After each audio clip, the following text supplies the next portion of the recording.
My dad, Otway, was not only a gentleman, but he was a very humble man.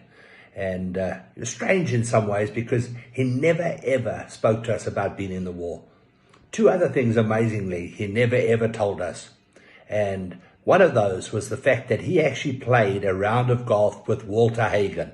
When Walter Hagen traveled around the world with Joe Kirkwood in 1937, and they came to Cape Town, and my father was just a 17-year-old young golfer, and he was probably the best young golfer in Cape Town, so they invited him to play this exhibition match. I read this in Walter Hagen's book. Walter Hagen also mentioned that he played in Joburg with Bobby Locke, and remember that name, he said. Bobby Locke, he's going to be a champion one day. Well, how right he was about that. My father also never told us that he actually played golf with Sam Snead. Now, the story is well known that Sam Snead came and played the series of exhibition matches, which is in fact exactly 10 years later, against Bobby Locke.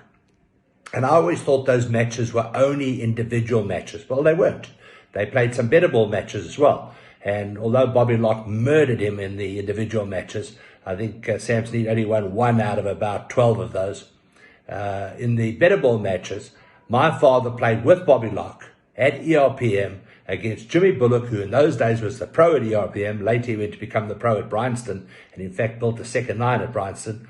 And Jimmy Bullock partnered Sam Snead.